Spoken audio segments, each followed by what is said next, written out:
Baik, assalamualaikum warahmatullahi wabarakatuh. Kali ini saya ingin memberi penjelasan mengenai investasi pohon garu yang kenyataannya ya tidak sesuai dengan realita.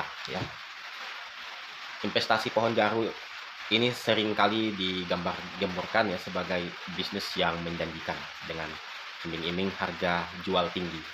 Namun kenyataannya budidaya garu hingga panen tidak semudah yang dipromosikan. Banyak investor yang akhirnya kecewa karena menghadapi berbagai kendala, mulai dari proses budidaya, penyuntikan, hingga pemasaran. Berikut penjelasan rincian soal masalah ini. Yang pertama, proses budidaya yang lama dan berisiko. Nah, gaharu membutuhkan waktu bertahun-tahun, ya, minimal 5 tahun sampai 10 tahun ya kita tanam sebelum bisa dipanen.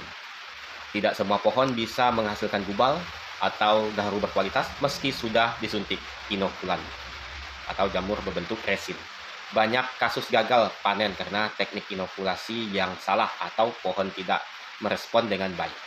Yang kedua, penyuntikan inokulasi yang tidak selalu berhasil. Banyak penjual bibit atau inokulan menjanjikan hasil pasti, padahal keberhasilan pembentukan gubal sangat bergantung pada faktor alam, teknik, dan jenis pohonnya. Biaya inokulasi mahal, tetapi hasil sering tidak sesuai dengan ekspektasi. Bahkan ada pohon yang tidak menghasilkan gubal sama sekali. Yang ketiga, proses panen yang rumit dan mahal.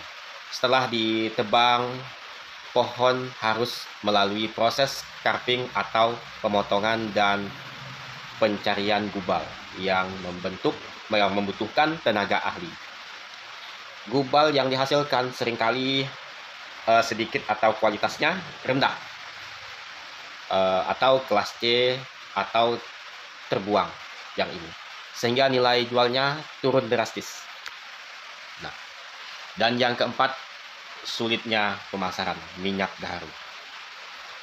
Meski harga minyak gaharu yang disebut tinggi, jutaan per gram, pasar sangat selektif ya. Pembeli biasanya meminta kualitas super atau A atau AB grade yang sulit diproduksi petani kecil.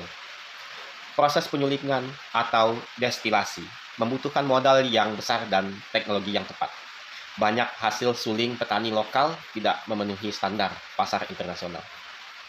Banyak spekulan atau tengkulak yang membeli hasil panen dengan harga sangat murah, sementara petani kesulitan menemukan pembeli langsung. Yang kelima, masalah yang kelima ini, investasi gaharu sering jadi skema Ponzi atau banyak yang menawarkan investasi bagi hasil gaharu dengan imbalan tinggi dalam waktu singkat. Ini biasanya skema bodong. Nah, investor hanya diberi laporan fiktif tentang perkembangan pohon, tetapi saat panen hasilnya nihil atau tidak bisa dijual. Nah, jadi kesimpulan investasi gaharu ini bukan skema cepat kaya, tetapi high rich business dengan banyak tantangan. Butuh pengetahuan teknis, modal besar, jaringan pemasaran kuat, dan kesabaran. Banyak yang gagal karena terjebak iming-iming harga fantastis tanpa memahami realita di lapangan.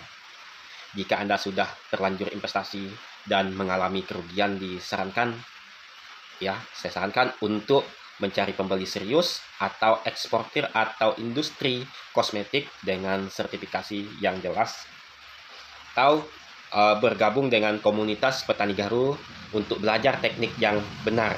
Nah, hingga skema investasi yang menjanjikan keuntungan instan. Semoga penjelasan ini membantu memahami risiko di balik bisnis gaharu. Jangan mudah percaya janji manis tanpa riset mendalam. Oke, sekian dari saya.